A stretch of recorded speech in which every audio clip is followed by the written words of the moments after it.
51। कुंती को आश्चर्य हुआ। माद्री और उससे मिलने के लिए आई है, पर क्यों?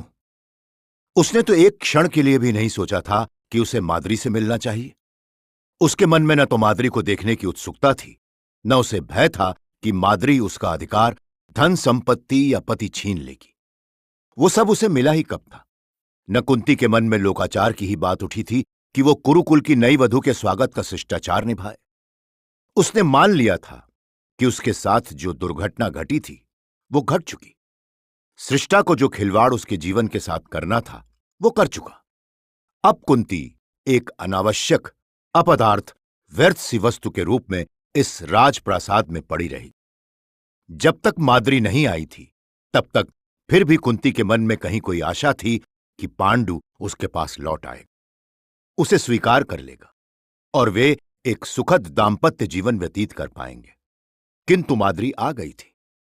जिसने भी उसे देखा था उसे असाधारण सुंदरी बताया था, नारी सौंदर्य की पराकाष्ठा।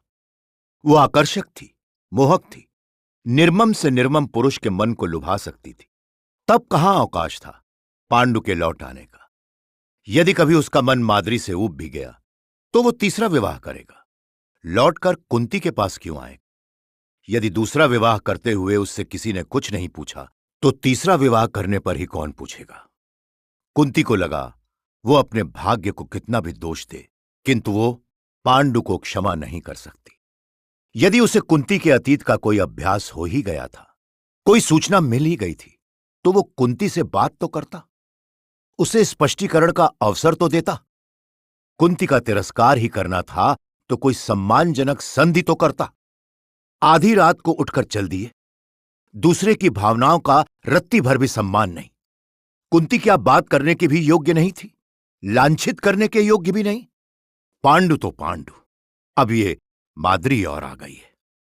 उसे भी तो मालूम होगा कि पांडु की एक पत्नी पहले भी है, जिसे वो पहली रात ही काम क्रीड़ा के मध्य अतृप्त छोड़ आया है। क्या बाध्यता थी उसकी कि वो पांडु से ही विवाह करे? जब वो इतनी ही सुंदर है, सृष्टा ने उसे यौवन का वैभव भी भरपूर दिया है, तो संसार में पुरुषों का अभाव है क्या? क्या वो किसी और राजा, राजकुमार या सम्राट को नहीं चुन सकती थी? पांडु की दूसरी पत्नी बनना क्या इतना ही सम्मानजनक था कि वो किसी और राजा की पट्ट महिषी नहीं बनना चाहती थी? कुंती का मन माद्री को पांडु से भी अधिक दोषी ठहरा रहा था। यदि नारी ही दूसरी नारी पर अत्याचार न करना चाहे तो पुरुष क्या कर सकता है? जाने क्यों स्त्रियां ही स्त्रियों की शत्रु हो जाती हैं। परिचारिका ने माद्री के आने की सूचना दी तो कुंती के मन में पहली प्रतिक्रिया हुई कि वो कहलवा दे कि वो उससे मिलना नहीं चाहती, किंतु उसके विवेक की काली बिल्ली जैसे क्रोध के तीव्रगामी रथ का रास्ता काट गई। द्वार पर आए व्यक्ति के साथ अशिष्ट व्यवहार नहीं करना चाहिए। जाने क्या सोचकर आई है माद्री, जाने क्या कहना चाहती है। उन्हें सादर लिवा लाओ, कुंती बोली। माद्री आई और अनिश्चय से कुंती के सम्मुख खड़ी की खड़ी रह गई। कुंती ने उसे देखा। सत्य ही अद्भुत सुंदरी थी माद्री, देवकन्या जैसी।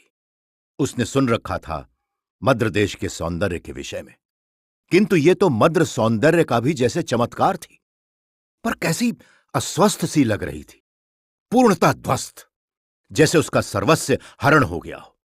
और कहां कुंती ने सोचा था कि पांडु को पाकर माद्री प्रसन्नता के ज्वार के भाल पर मयूर सी नृत्य कर रही होगी। कुंती को वंचित कर उसका अहंकार जैसे स्वयं अपने आप पर ही मुग्ध हो रहा होगा। आओ माद्री। माद्री आगे बढ़ी अवश्य, किंतु असमंजस में फिर खड़ी रह गई कि वो आगे बढ़कर कुंती के चरणों पर लौट जाए या उसके कंधे पर सिर रखकर रो पड़े। कुंती ने उसके असमंजस को पहचाना, ये भी जाना कि उसके और माद्री के वय में कदाचित बहुत अंतर नहीं था। फिर भी वो बड़ी थी, क्योंकि वो पांडु की पहली पत्नी थी।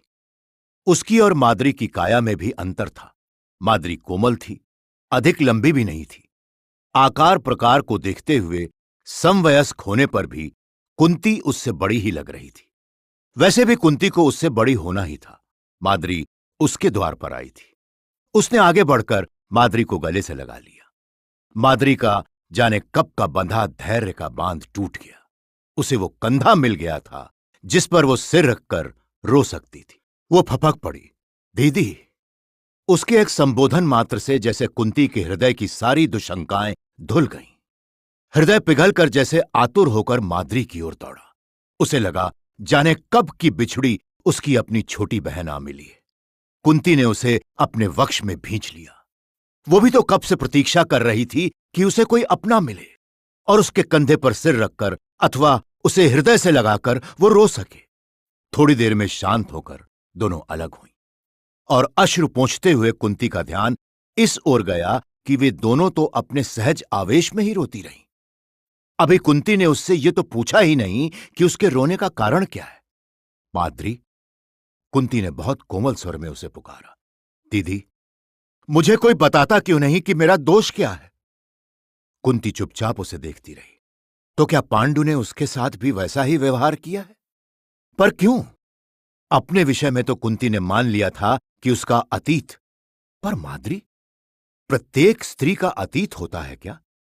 विवाह के पश्चात पत्नी बनकर जब वो पांडु की सेज पर आ जाती है, पांडु को तभी उसका पता लगता है क्या?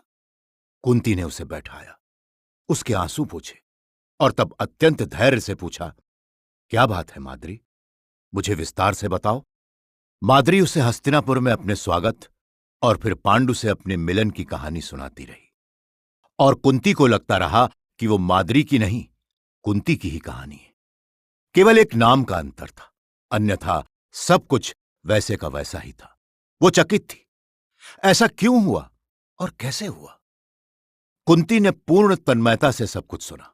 जब माद्री चुप हुई तो कुंती बोली, क्या तुम्हें अपने विवाह से पहले मेरे विषय में मालूम था? मालूम था। तो फिर तुमने विवाह की स्वीकृति क्यों दी? स्वीकृति? माद्री चकित होकर बोली, मुझसे किसने पूछा? मुझसे स्वीकृति मांगी ही किसने? मैंने स्वयंवर में वरण नहीं किया है उनका। मुझे तो भैया ने सौंप दिया पितृविभीष्म को। तुम्हारे भैया को मालूम नहीं था कि सम्राट विवाहित है? मालूम होगा, मैं नहीं जानती। मालूम होगा भी तो क्या, बहुपत्नित्व तो सारे देश में प्रचलित है। बहुपत्नित्व तो प्रचलित है, कुंती बोली, किंतु ये तो पूछना ही चाहिए कि पहली पत्नी के विरुद्ध ऐसा कौन सा आरोप है जिसके कारण दूसरा विवाह किया जा रहा है? आप ठीक कह रही हैं दीदी, माद्री बोली। पूछना तो चाहिए, किंतु निश्चित रूप से भैया ने यह सब नहीं पूछा होगा। संबंध करने की दृष्टि से हस्तिनापुर का राज परिवार उनके लिए पर्याप्त कुलीन है।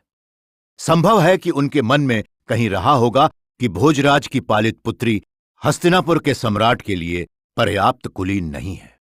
माद्री अपने प्रवाह में कहती चली गई। उसने एक बार भी देखने का प्रयत्न नहीं किया कि उसके कथन का कुंती पर क्या प्रभाव हुआ है।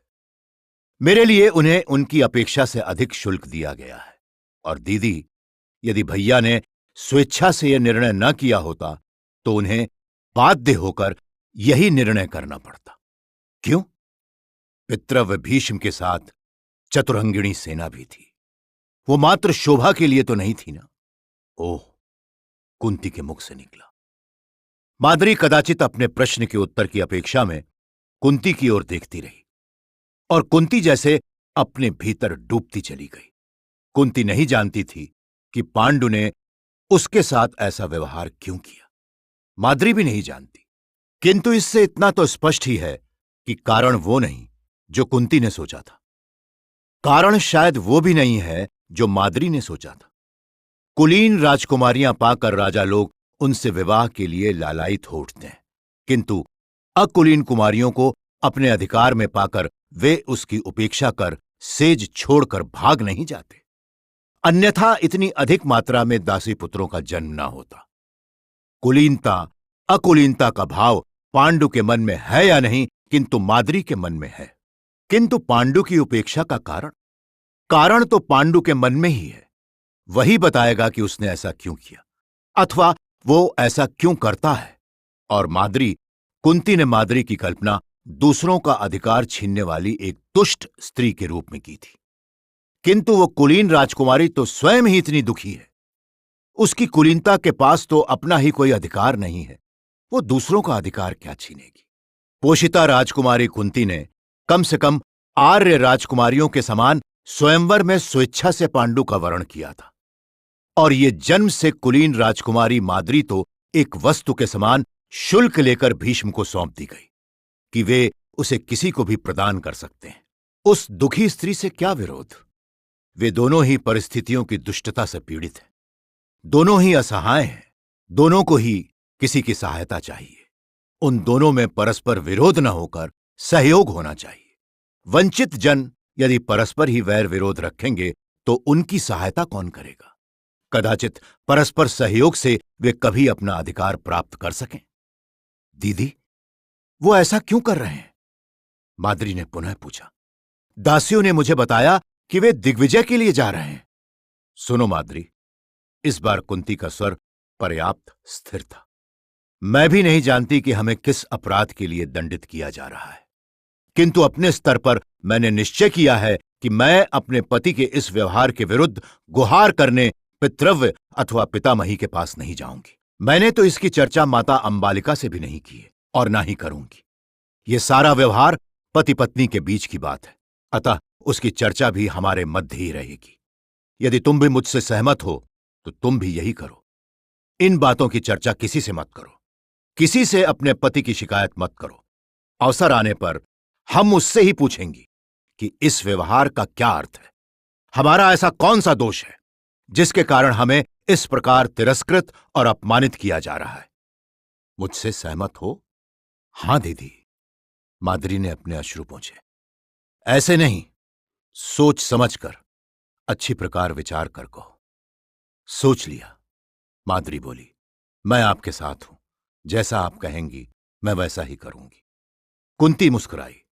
तुम तो बहुत भोली हो सखी, तत्काल सब कुछ मान जाती हो। और जानती हो क्या सोचा था मैंने तुम्हारे विषय में? क्या? माद्री ने पूरी आंख खोलकर कुंती को देखा। कुंती उन आंखों को देखती रह गई। क्या देख रही हो? माद्री ने पलकें झपकाई। तुम्हें कहीं मेरी ही डीठ न लग जाए बहना, कुंती बोली। सचमुच बहुत सुंदर हैं तुम्हारे नयन। वो तो अभागा है जो इन नयनों की भी उपेक्षा करके चला गया। वो क्रोध का नहीं, दया का पात्र है। तुमने मेरे विषय में क्या सोचा था दीदी? सोचा था तुम कोई दुष्ट कृत्या हो जो मेरा सर्वस्व हरण करने आई हो, और मैंने सोचा था कि मुझसे मेरा पति छीनने वाली तुम हो। जब वे अर्धरात्रि में ही मेरी शैया से उठकर चले गए तो मैंने सोचा कि शायद वो सीधे तुम्हारे पास ही आए हैं, या तो जब मुझे मालूम हुआ कि वो दिग्विजय करने के लिए जा रहे हैं और वे तुम्हारे कक्ष में भी नहीं आते, तब मैंने तुमसे मिलने का निर्णय लिया। हम एक दूसरे के विरुद्ध नहीं, एक दूसरे के साथ हैं, कुंती बोली। जीवन में जो कुछ मिलेगा दोनों को मिलेगा। एक दूसरे को वंचित कर हमें कुछ भी प्राप्त नहीं करना है। ठीक है दीदी, माद्री जैसे पूर्ण काम होकर कुंती के गले लग गई।